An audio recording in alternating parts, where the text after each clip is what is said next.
Yo, what's going on? Not Move Podcast. It's your boy Jimmy with my main man, Jah. Yeah, And today we going over the final card in the ESPN era in the UFC for now, at least 10 years. They're going to Paramount. Catch them on Paramount. But it's the end of an era for the UFC. The ESPN era is done. Uh, not some not crazy name value on this card, but some pretty good fights. There are some snoozers, some that are like but there are some underrated fights. Some guys to watch out for, some guys on the rise. Um, Probably like a 6.5, probably. If I'm being honest with you, it's not no barn burner, but it's one of those cards where you're gonna be like, oh, there's like 8 knockouts on this card. Go back and rewatch it. It's gonna have some rewatchability. I think so. But I don't know. UFC Vegas 112. Uh, how you doing, Ja? How you feeling? I I'm know you doing was good. partying hard, man. Yeah, I'm That's why we alright. late, man. This man, Ja, he had his birthday. I don't wake up in the morning anyway, so that's why we a little late. So Yeah, we'll give you 6 hours to get these tickets in, give you our uh predictions and such. If you followed my play last time, you would have hit. But if you got a problem, 1-800 gambling, man. Do it always safely, responsibly. It's always a risk. always a risk, always a reward. Just don't go too far down, and you'll always make a reward. Yeah. All right, now let's get go on to the picks. The first match is Jamie Lynn Horth versus Sosa. Yeah, Teresa Blazing. Yeah. Yeah. Um, I'm gonna go. I don't know what. I'm going Teresa. I'm going Teresa by decision. I think they're fairly similar in terms of skill.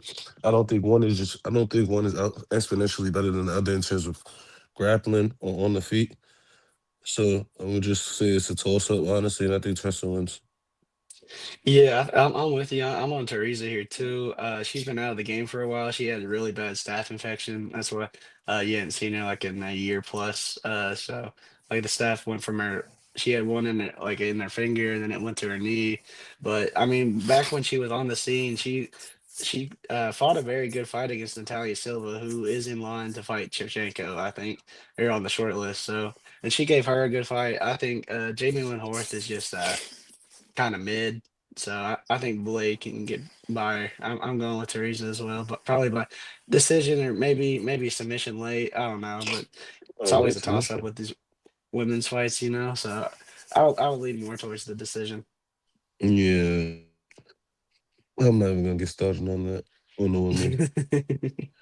Next is Alan Frey Jr. versus Pat Gualami. Pat, pretty sure I said that wrong. This Yeah, is it's both of it's their fine. yeah, they both having their debut. This is a fight I see somebody going out. Oh I'm gonna yeah, pick someone's going out. Pat. I'm gonna pick Pat to win, but I think one somebody's going out. I don't see it going Yeah, to the ground much. I agree with you, bro. I don't know how this is even on a UFC card. There are guys on the contender series with more experience than these guys. I think they were just trying to throw some stuff together. Definitely someone's getting knocked out for sure. Alan Fry's had one crazy maul knockout or something that went kind of viral on Twitter. Pat, from what I've seen, is more like he's probably quicker on the feet. I know he's might be the lighter man skill here, 248 around there probably. Got somewhat of a karate base. He's definitely the faster guy, but I think I'm gonna go with you. But I would bet just someone's getting knocked out probably in the first 2 rounds. I don't see this going to the third. Yeah, Probably I wouldn't don't even even see a think. second bill. Yeah, I was about to say I don't think it goes to the second. Next is Melissa Croden versus Luna Santos, and I have this fight going one to two ways. Santos gets demolished and knocked out within the first two rounds, or Santos takes it all the way to the end and gets a late sub or wins by decision. Yeah, those are very two good possibilities. That is kind of how this fight's gonna go. Croden definitely is the better striker, is the bigger girl physically, has the better reach. Santos is more of that BJJ base. Both of them have a common opponent in Lisboa. I would lean more towards Santos just because I feel like the UFC want to push her more, but I could see it going either way. Yeah, it's one of those hit or miss fights. You're not really too sold. Yeah, yeah, for sure, for sure. Next is Steen versus Steven. Yeah, Steen versus Steven. This is Steven's debut. Steen's coming off of a loss. I feel like this is just a fight to get Steven acclimated into the UFC. This is supposed to be a fight that he wins. Hmm. So I'm gonna just say he wins. I mean, they're giving him an opponent like this to try to hype him up. To build, So I would yeah, hope yeah. he would win. No, if you saw Aspelin on a contender series, he had a crazy knockout, the concrete layer. I like Aspelin a lot. I think he wins probably by knockout in the first two rounds. Probably the first round, realistically. You're gonna see a knockout in this fight. Steen hasn't really impressed me. The fight with Junior Paffa was kind of like, what are you doing here? I don't know. I like Aspelin a lot in this spot for sure. Mm. Next is Neil Magny versus Omosov. Yeah, my love, yeah. Uh, and every time I pick Magny, he disappoints me. Every time. So I'm gonna pick him again, and if he lose, I give up. Well, he got you right last time because I picked Jake Matthews and you picked Magny and Magny won that one. Oh yeah, Magny did win. Yeah, Amazon's been the premier Bellator guy at 170. He's like what 28-1. They had a chance to sign him at 26-0, but they didn't. He got KO'd by Jaron Jackson. Now his only loss. He's really good on the ground, kind of what Magny struggles with. But we've seen how many times have we seen these Bellator PFL guys come over here and just struggle? But they've always been thrown to the top 15 guy, someone in the top 10. Magny's just been that perennial gatekeeper, so I would lean towards Amazon by submission, maybe decision, but I wouldn't be surprised if Magny won. I'm gonna be honest. Interesting, interesting. Next is Johanderson versus Isaac. This is Isaac's debut. Hmm. Um, Brito is coming off of a loss. Isaac is the bigger fighter overall. I mean, this is a fight to try to propel Isaac. I think this is Isaac. I know they really want to get. If he, let's say he get a knockout early, right? This is a guy they're going to push because the Australian market is a market that they want. They want a big name from everywhere. In Australia, they don't really have No, they got that Volk, guy right? anymore. Anymore, no. Volk is on his way out soon. He cannot do this forever. I will not Yeah, accept. He beat Max. I will not accept him to do this forever. No. I, I like Joe Anderson Brito here, man. Isaac Thompson's coming in this 3 days notice, 2 days notice is late notice. He's definitely a tougher opponent than what Joe Anderson Brito was initially getting, but size wise, this they did a face off. They're similar in height. The height differential isn't that bad, as bad as it looks on uh, paper. But I think Joe Anderson Brito is definitely a better grappler. Um, Isaac's not bad on the ground himself, but he's been put in positions where he's had his back taken before. I think he finds himself in a rear naked probably in like round two. I He just like also Brito here. gives up his back. He also gives up his back. So like, Yeah, yeah, and Burrito's pretty solid with his hands too. So like, I'm not counting out the knockout either. But I think Burrito gets this is a get right fight for him. It is harder than what he was supposed to get because that Bagdasarian guy that he was supposed to fight, he could have subbed him in like a round. This guy is at least more competent on the ground than what he was supposed to fight. next is Amanda Lemos versus Gillian Robinson. Yeah, yeah. This is one of those So, fights where like I don't want to choose either, but I have to choose one. So I'm gonna just say Amanda by knockout. I mean, it's similar to that Santos Croydon fight. You got the striker, and only this time the striker is like a tested vet, and then the grappler and Robertson. Only I don't think they're pushing Robertson as hard as they're pushing Santos, but it just depends on which goes through. I would lean more towards Limos and her. Just she's been in there for so long. She's hard to get to the ground. She was able to fend off takedowns from Suarez. So I mean, I don't know if Robertson's on the same level as Suarez. I feel like she's gonna hold her own on the takedown defense. I just piece her up on the feet. I mean, you'll see how this goes by like round two. Like if Robertson's getting the takedowns at will, it's her fight. But if Lemos is stopping it, Lemos is gonna win that. So I would lean towards Lemos, but I wouldn't be surprised if Robertson won by a decision. It's a decision regardless. I don't really see. I mean, like you might see a finish by KO by Lemos, but I wouldn't count on it. Hmm. I mean, I'm pretty. I thought the fight would go to decision either way. Yeah, yeah, probably. Next is Bobby Green versus Lance Gibson Jr. and I want Bobby to lose, so I'm going Lance Gibson Jr. Yeah, they want this. They want a Canadian prospect so bad. I mean, they got Mike Malott, they got the Jourdain brothers. They had GSP back in the day. They had one of the goats, but they're trying to find this the next Canada star that they thought they found it with Juice Davicius. So this Gibson guy's the next guy up. Late notice fight, or not really late note. Well, late notice pull together. Uh, Catchweight fight at 160. Um, Bobby Green in his last three or four fights coming off pretty bad losses. Um, is the vetted fighter though. I know this Gibson guy, his story is like his dad was a UFC fighter. He trains at a I forgot whose gym it is. It's someone who was in the UFC, some female who was in the UFC a while ago. Um, but I don't know, he hasn't been proven to me. I don't know if the thing is with Bobby Green, you never know what you're gonna get. He always has his hands down low, so uh, his defense is just terrible. So I mean, if this guy's good at striking, which I haven't seen much of his tape to be honest, but he can catch Bobby pretty easily because Bobby fights with his hands down. But I'm gonna go with the vet just because he hasn't faced the level of competition yet. But I wouldn't be surprised if Gibson uh, wins this fight. This is probably a stay away for me, to be honest, Yeah, just to watch. and Bobby Green fights like Sean Strickland. Sean Strickland fought like an idiot. But he just fights with his hands down. He's a very reactionary fighter, and Yeah, that's and good he when you're fights with his young. hands down and walks forward.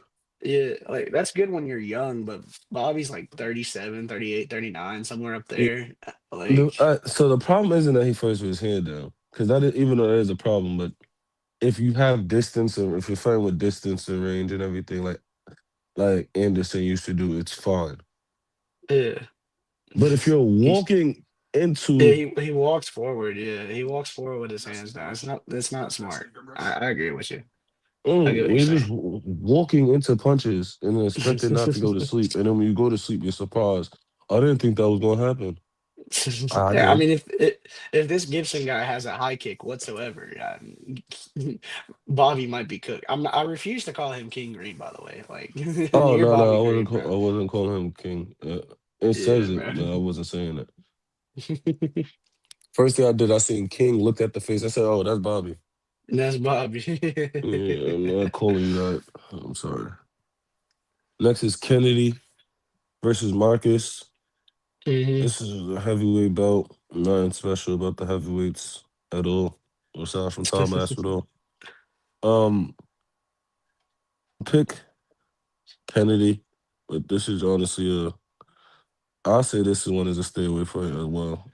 I don't. You think so? I don't know. I like Kennedy and Sechukwu in this fight. I think he's definitely the better striker. I mean, Buchecha is a jujitsu guy.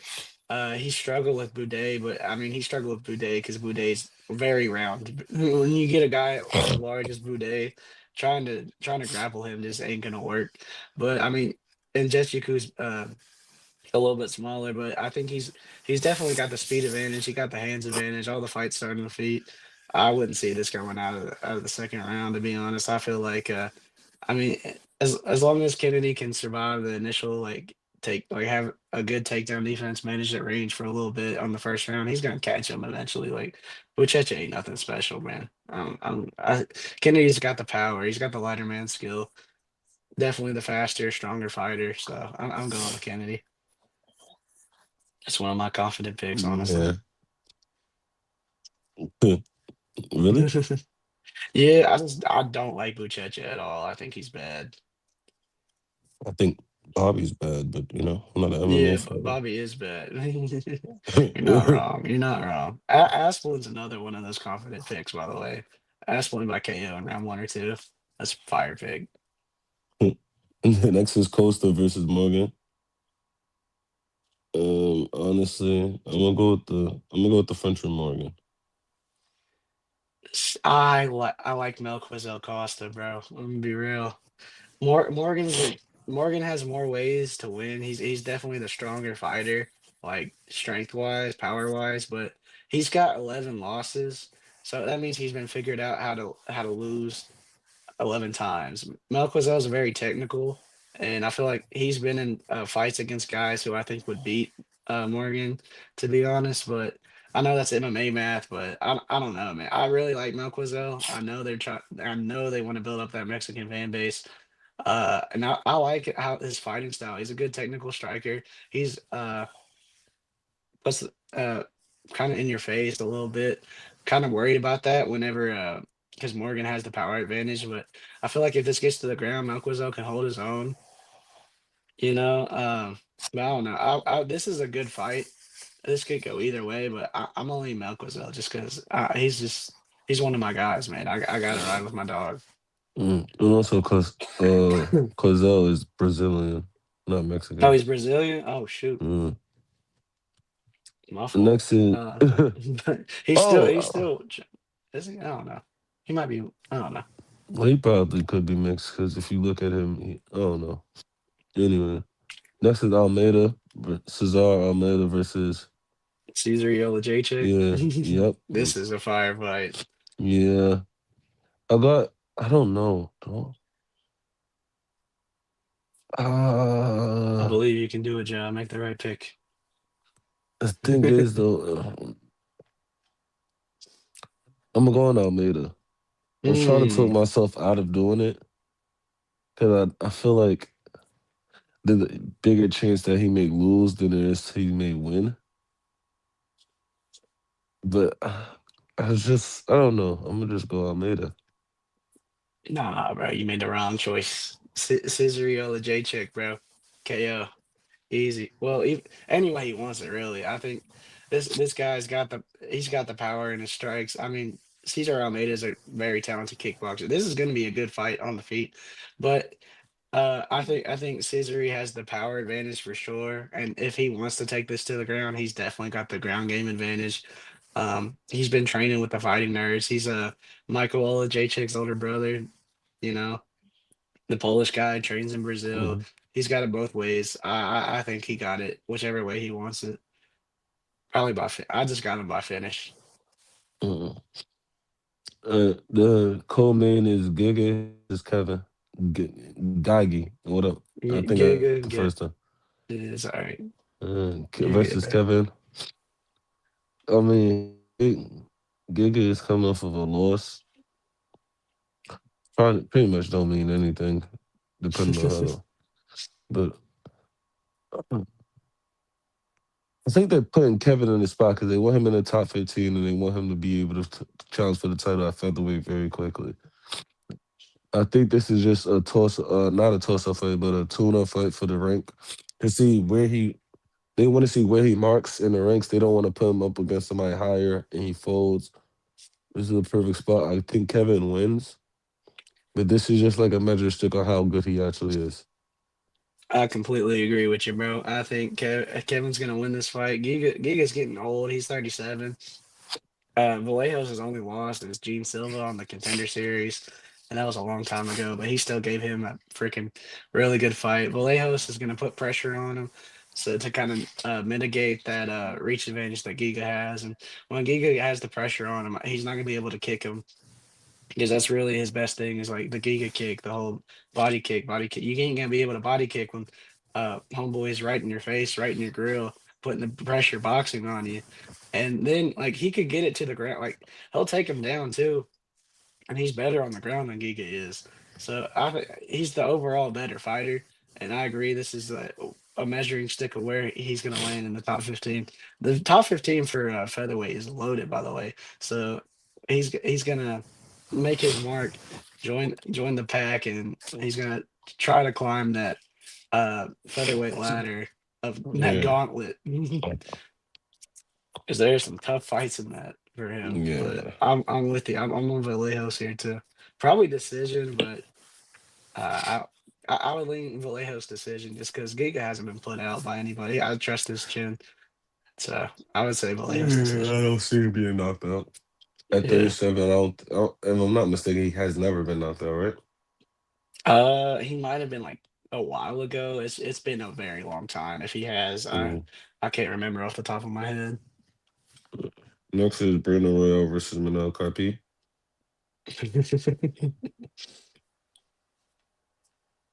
Manel wins this in my opinion. I think Royale isn't going on down tour in terms of top of the flyweights. I think just they're getting better, and after a while, you're getting older. You're not all the battles that you had. It was Figgy, right? Yeah, Him and and then he had the fight of the year with Josh Van, yeah, like all the the war. fights. All the fights you're having. The Pereira. No, I keep saying Pereira. Uh, you know, all the fights that you've had over the years, all the battles that you had lead up into this moment when you start to fall off a bit because you're not. You got beat by Vaughn. You Yeah, got beat by Vaughn.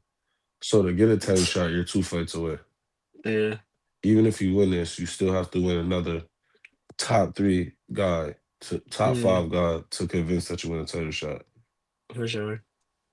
I don't see him beating them, especially when Pantoja comes back. It's going to make everything a lot more messy. I don't see Royal getting the title shot, especially when he need. I don't see him winning this fight, but even if he does, I don't see him going anywhere after that. Like I think he's stuck. He's stuck. I feel it. Here's how I'm gonna break this down. I'm gonna give him both sides. Manel Cap definitely has the speed and the power advantage.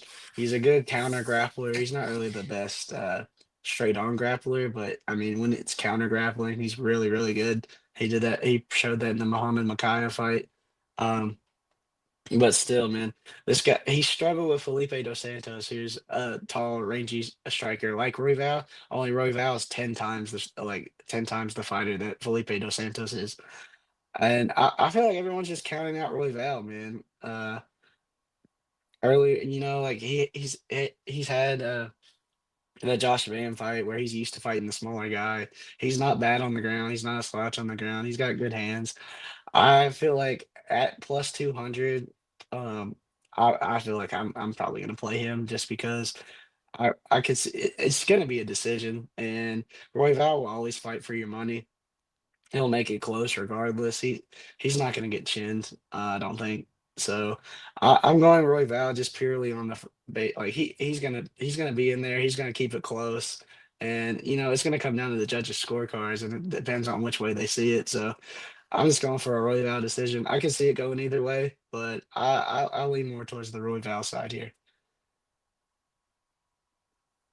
But that's just my opinion. I would I wouldn't be mad if Koff won, but I don't know. He just kind of tends to struggle with the taller guys, but I could be wrong. I get you saying. I just think he's fighting.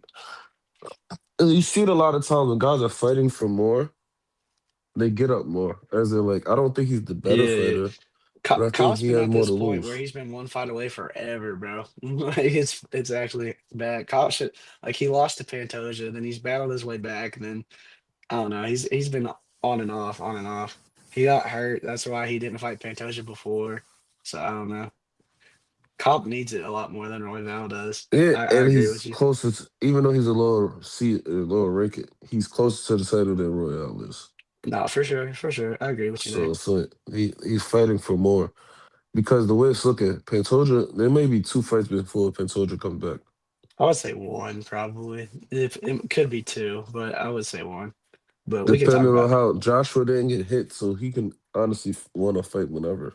yeah. Though he'll probably fight in like April, May, probably just I because. think I don't think he waits that long.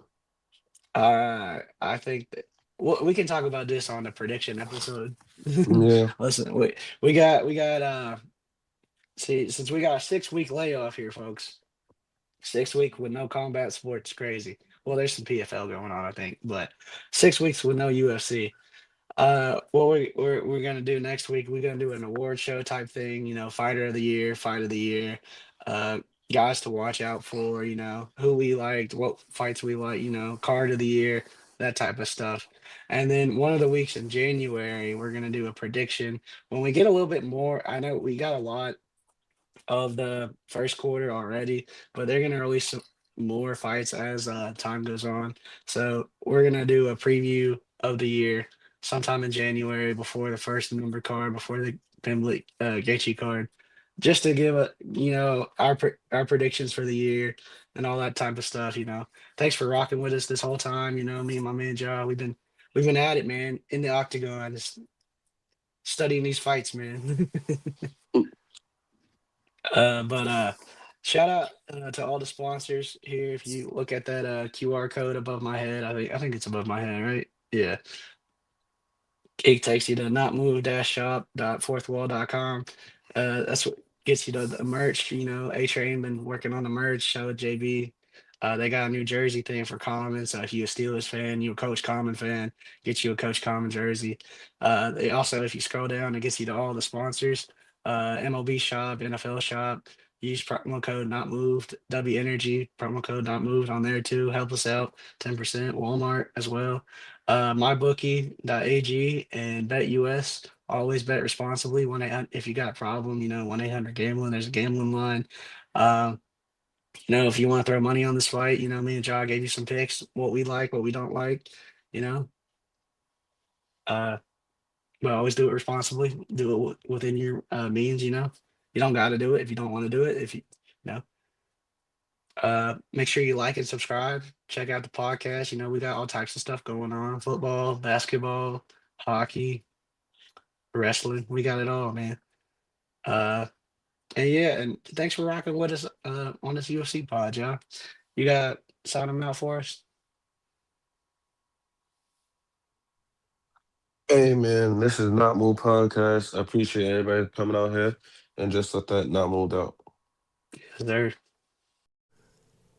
This non casual podcast may not be reproduced, retransmitted, or reused without the authorized written consent of the Not Move Podcast Network. Thank you, and we hope you enjoyed today's broadcast.